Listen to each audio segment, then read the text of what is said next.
This is a Rekonto retelling of Dagon by H.P. Lovecraft. I am writing this under an appreciable mental strain, since by tonight I shall be no more. Penniless, and at the end of my supply of the drug which alone makes life endurable, I can bear the torture no longer, and shall cast myself from this garret window into the squalid street below. Do not think from my slavery to morphine that I am a weakling or a degenerate. When you have read these hastily scrawled pages, you may guess, though never fully realize, why it is that I must have forgetfulness or death.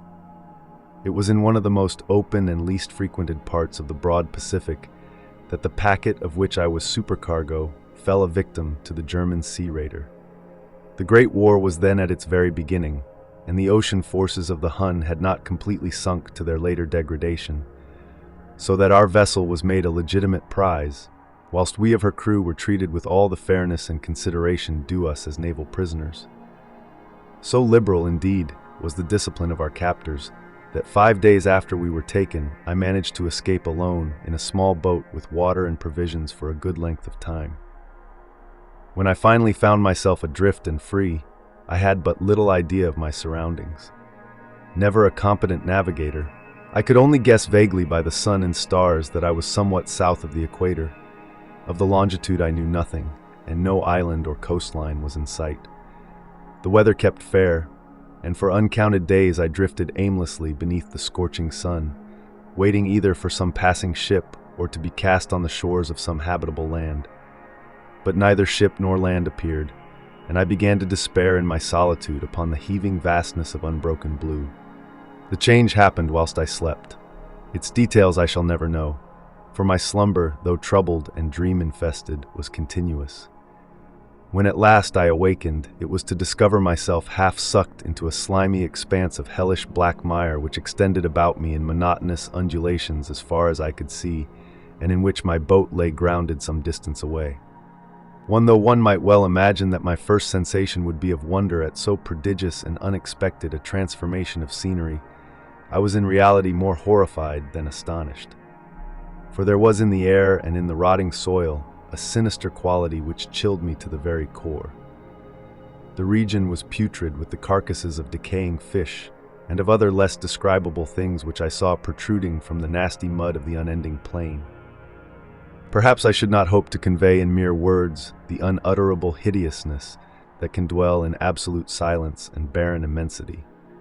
There was nothing within hearing and nothing in sight save a vast reach of black slime. Yet the very completeness of the stillness and the homogeneity of the landscape oppressed me with a nauseating fear. The sun was blazing down from a sky which seemed to me almost black in its cloudless cruelty, as though reflecting the inky marsh beneath my feet. As I crawled into the stranded boat, I realized that only one theory could explain my position. Through some unprecedented volcanic upheaval, a portion of the ocean floor must have been thrown to the surface, exposing regions which for innumerable millions of years had lain hidden under unfathomable watery depths.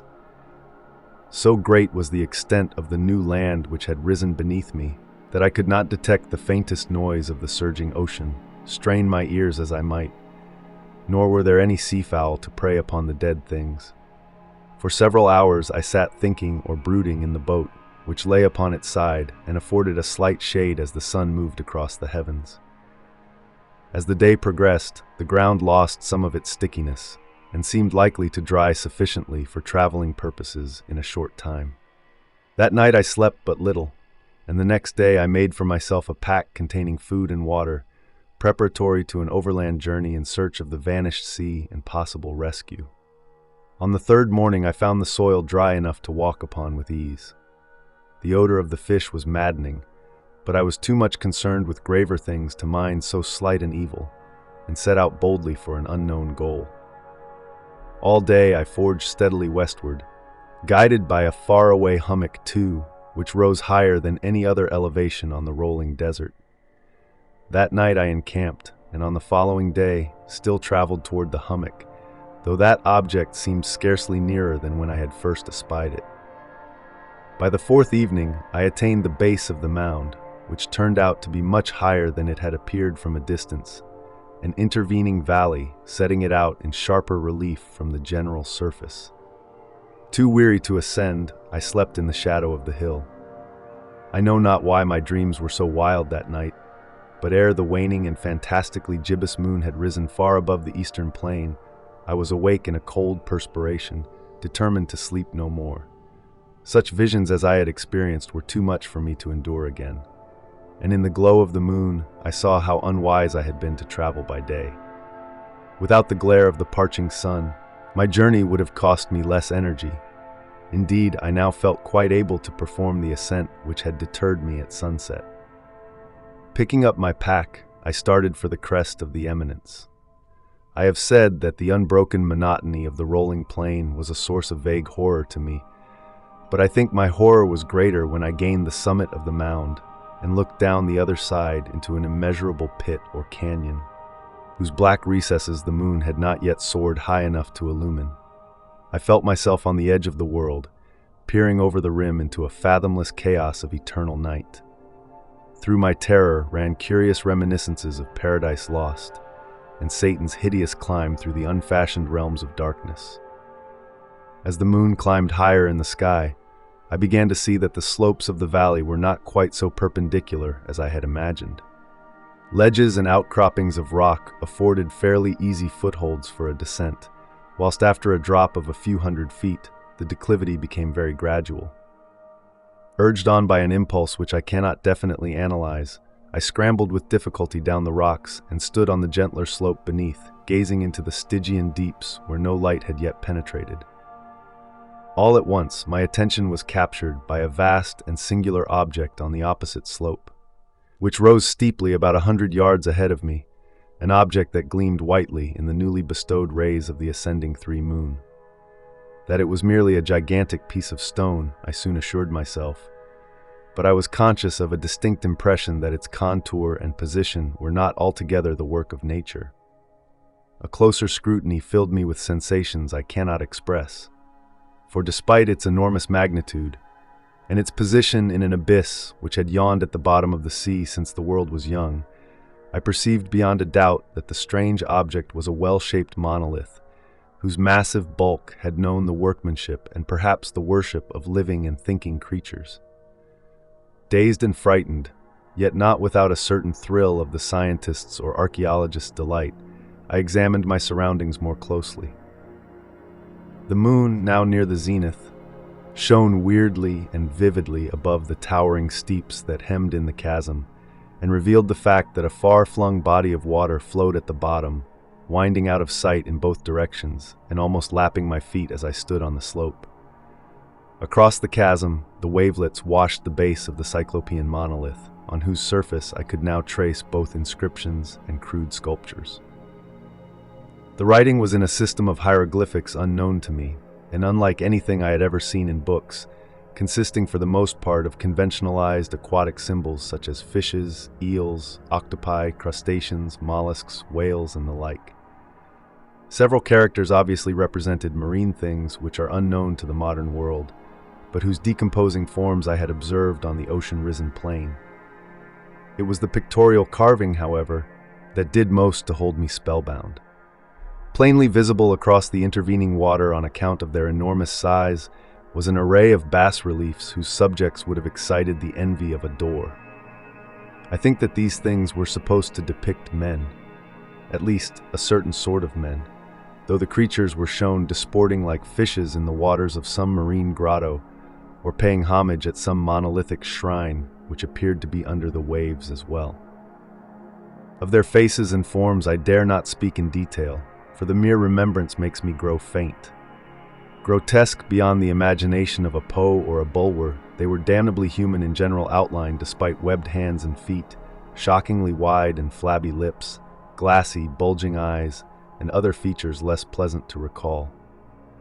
Curiously enough, they seemed to have been chiseled badly out of proportion with their scenic background. For one of the creatures was shown in the act of killing a whale, represented as but little larger than himself. I remarked, as I say, their grotesqueness and strange size, but in a moment decided that they were merely the imaginary gods of some primitive fishing or seafaring tribe, some tribe whose last descendant had perished eras before the first ancestor of the Piltdown or Neanderthal man was born. Awestruck at this unexpected glimpse into a past beyond the conception of the most daring anthropologist, I stood musing whilst the moon cast queer reflections on the silent channel before me. Then suddenly I saw it.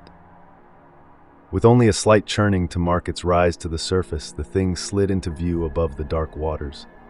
Vast, Polyphemus-like and loathsome, it darted like a stupendous monster of nightmares to the monolith, about which it flung its gigantic scaly arms, the while it bowed its hideous head and gave vent to certain measured sounds.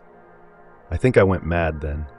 Of my frantic ascent of the slope and cliff, and of my delirious journey back to the stranded boat, I remember little. I believe I sang a great deal, and laughed oddly when I was unable to sing.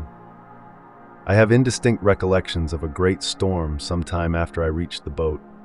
At any rate, I knew that I heard peals of thunder and other tones which nature utters only in her wildest moods.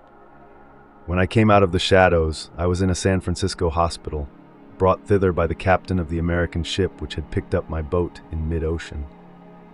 In my delirium I had said much, but found that my words had been given scant attention. Of any land upheaval in the Pacific, my rescuers knew nothing, nor did I deem it necessary to insist upon a thing which I knew they could not believe. Once I sought out a celebrated ethnologist and amused him with peculiar questions regarding the ancient Philistine legend of Dagon, the fish god, but soon perceiving that he was hopelessly conventional, I did not press my inquiries. It is at night, especially when the moon is gibbous and waning, that I see the thing. I tried morphine, but the drug has given only transient surcease, and has drawn me into its clutches as a hopeless slave. So now I am to end it all, 5 having written a full account for the information or the contemptuous amusement of my fellow men.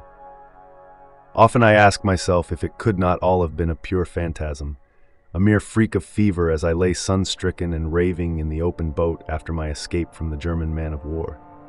This I ask myself, but ever does there come before me a hideously vivid vision in reply. I cannot think of the deep sea without shuddering at the nameless things that may at this very moment be crawling and floundering on its slimy bed, worshipping their ancient stone idols and carving their own detestable likenesses on submarine obelisks of water-soaked granite. I dream of a day when they may rise above the billows to drag down in their reeking talons the remnants of puny, war-exhausted mankind. Of a day when the land shall sink and the dark ocean floor shall ascend amidst universal pandemonium. The end is near. I hear a noise at the door, as of some immense slippery body lumbering against it. It shall not find me. God, that hand! The window! The window!